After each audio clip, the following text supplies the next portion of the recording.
The trigonometry of unit circle in here. So once again, when we say unit circle, what does it mean by unit circle? One. Hint, it has to deal with the radius measurement of that circle. How much will be the unit measurement, the radius measurement of a unit circle? Anyone? 1 unit. 1 unit, very good, right? So thank you, that's correct, Paula. Very good. As long as the radius is equal to 1 unit, again, unit, it can be inches, feet. As long as it's 1 unit, then it's called a unit circle trigonometry, right? So with that being said in here, this is our circle with radius 1, okay? Now in here, we're gonna concentrate on what we did yesterday on the Pythagorean theorem, all right? So focusing first, for example, here. Let's try to focus on this right triangle in orange. Definitely this is 1, right? This is pi over 6 radians, right? Or 30 degrees. And we know in this triangle that if the hypotenuse of the right triangle is 1, then the shorter leg is half of that unit, right? So later, and we have done that one already by Pythagorean theorem, how much will be the leg, the longer leg? Good. Now, we're gonna do the same thing in here. I'm gonna color it green and focus in here with this right triangle in here. Okay, as you may notice, that's another right triangle. Once again in here, the hypotenuse is 1.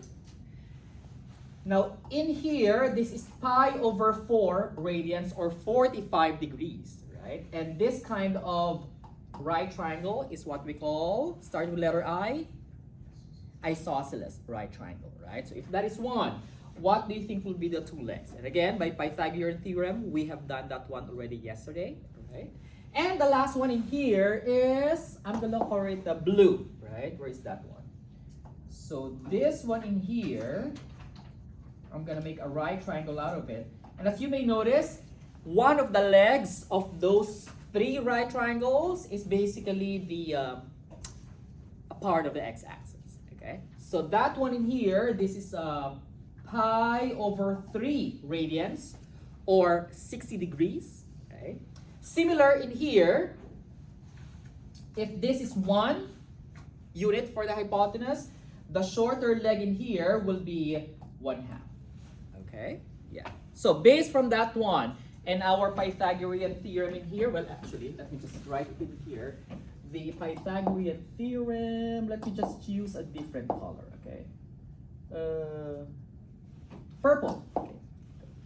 So our Pythagorean theorem from yesterday, let's just abbreviate that one. What's that? Square of the first leg, square of the second leg added together will be how much? The square of the hypotenuse or the longest leg, right? C squared, very good, right? So with that being said, what did we get from this orange yesterday? Can you recall? Square root of 3 over 2. Very good. Okay. In here, if this is 1 and these 2 are the same measurement, what did we get from yesterday? Square root of 2 over 2, right? There we go. That's correct. Square root of 2 over 2. Similarly, this one in here is also the same, square root of 2 over 2, right?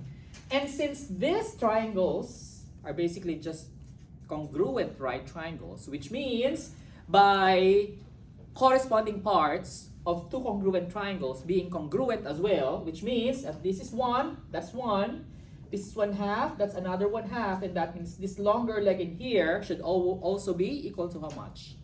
Square root of 3 over 2. There we go. Thank you. Square root of 3 over 12. Get it, guys? Okay. And that basically is going to be the basis for our unit circle for trigonometry. First of all, sine theta, right? As you may notice in this orange, sine theta is basically, let me just change the color in here of this one, the y coordinate. Okay, so once again, y is equal to sine theta, angle.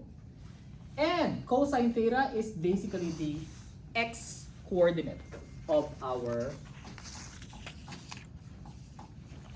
corresponding angle. Are we good? Right? So, we're going to continue with that one in here. Here we go. And putting it back in here, okay? So, for example, in here, this is 1/2. Then this one in here should be how much? Square root of 3 over 2. So, in short, for pi over 6, which among these two will be the cosine? Again, cosine is the x coordinate, right? So if cosine is the x coordinate, then that means in here, between 1/2 and square root of 3 over 2, again, this is 1/2, that is square root of 3 over 2. Which among those two is the x coordinate? Square root of 3 over 2. There you go, right? So let's put it here. This is square root of 3 over 2. And definitely, this is the vertical coordinate, and that will be your 1/2. Question, what's up? Is cosine always going to be the x-coordinate? That's it. Very good. By definition, that is correct. Cosine is always going to be the x-coordinate, and sine is always going to be the y-coordinate.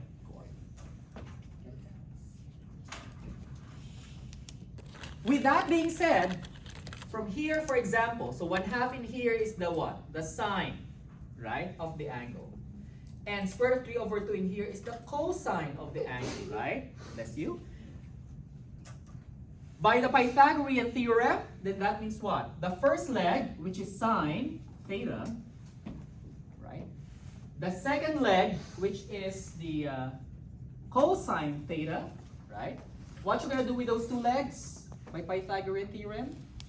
You're going to square them both, and then add them together. Very good. And that should be equal to what? The square of the hypotenuse, right? But again, what's the hypotenuse? Is always going to be 1, right? So with that being said, then this hypotenuse is always going to be 1. By definition, we are talking about what? A unit circle. Right? And in the unit circle, the hypotenuse will always be the radius, always equal to 1. Are we good?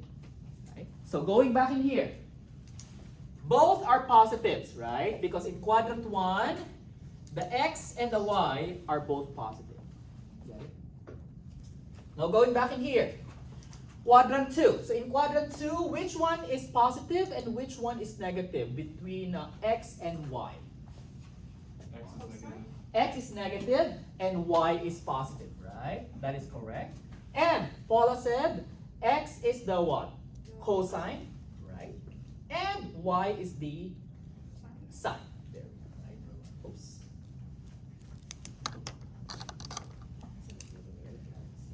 Okay. So that means in quadrant 2, right? In quadrant 2, the y in here will be how much? Square root of 2 over 2 because of that's pi over 4 as a reference angle. However, the x coordinate in here will be how much? Square root of 2 over 2. But since that's x coordinate, then that means that's going to be what? Negative square root of 2 over 2. Are we good, guys?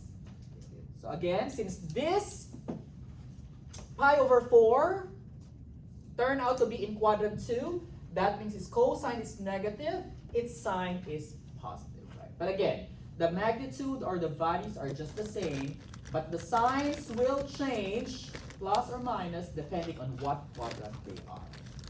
Got it, guys? Okay. And the last one, this pi over 3.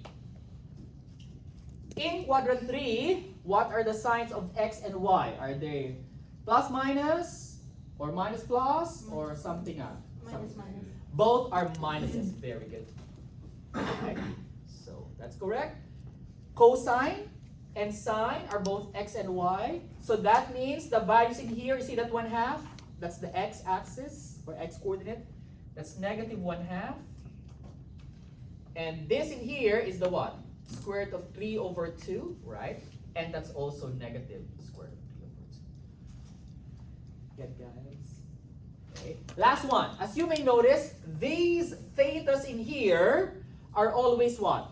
By definition, as you may notice, they are always what? Acute angles, meaning less than 90 degrees, less than pi over 2, with reference or with respect to the x-axis. So what kind of angles are they? Oh, by definition, what are those kinds of angles? Acute angles with respect to the x-axis. Starts with letter R. With F. Reference angles, right? Because, for example, in here, this is pi over 4, right? That is its reference angle. But in fact, the angle from the 0 degrees is how much is this in here? 135 degrees, right? So in short, if this is 135 degrees in here, let me check, okay? If this is 135 degrees in here, therefore this is 45 degrees in here, right? Then that means this triangle, in fact, is the what? The sine and the cosine of 135 degrees. Very good. Got it. Okay, so once again in here, the theta in here that we're talking about are called what? The reference angle theta. Got it. Oh well, by the way, last one. For the last one, quadrant 4. Which one is negative and which one is positive? X or Y? X is positive. X is positive. Very good. And y is negative. That's it. Cosine is positive and sine is negative. Well, anyways, let us try to answer one or maybe two specific questions for such. All right, so let's deal with this.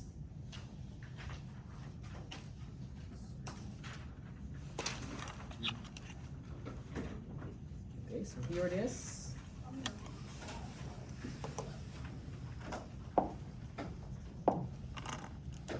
Okay, we're going to use reference angles to evaluate trigonometric functions, all right? So let's try this one in here.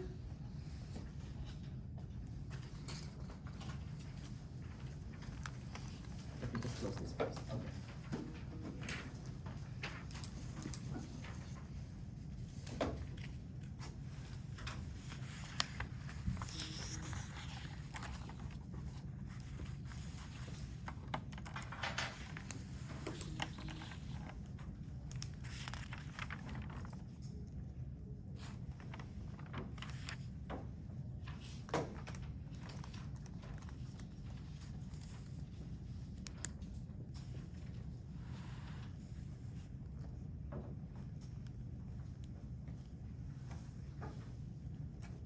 Good, right? So we're getting what? Sine of 28 pi over 3, right? So how to get the sine of 28 pi over 3? Get it? First thing that we're going to do, step 1.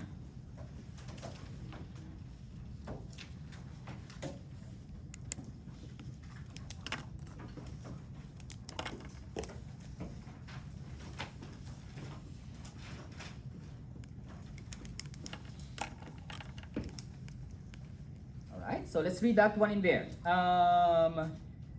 Jalen. Step 1, consider its standard angle. Okay, so 28 pi over 3. How do we get its standard angle? If it's what we call this angle, it's coterminal, right? So if it's coterminal, what do? We add or subtract a multiple of what? 2 pi. 4 pi, 6 pi, 8 pi. In short, even multiples of pi, right? The goal is to make the pi radians what? Positive, less than 2 pi. So what do you think should we subtract in here to make it that?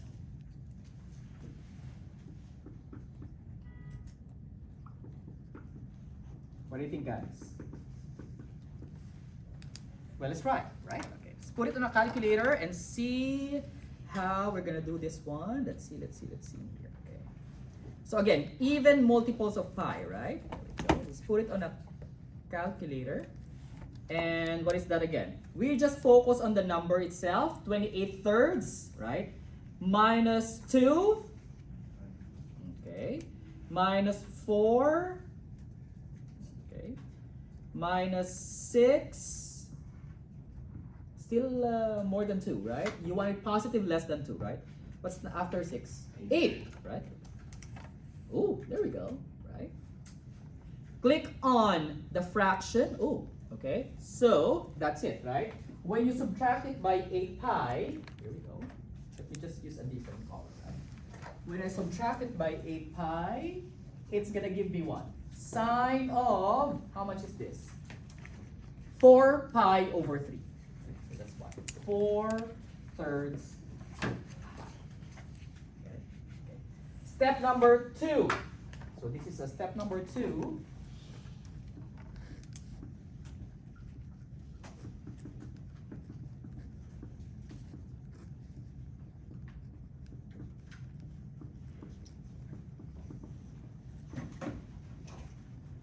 Alright, Chloe. Alright. 4/3 pi. Where is 4/3 pi? Where is it located? Is it under quadrant 1, 2, 3, or 4?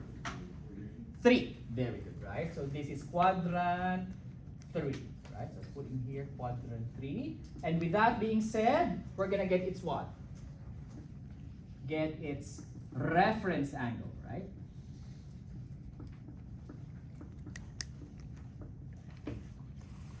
So in quadrant 3, how to get the reference angle? What do we do, guys? Sine of what?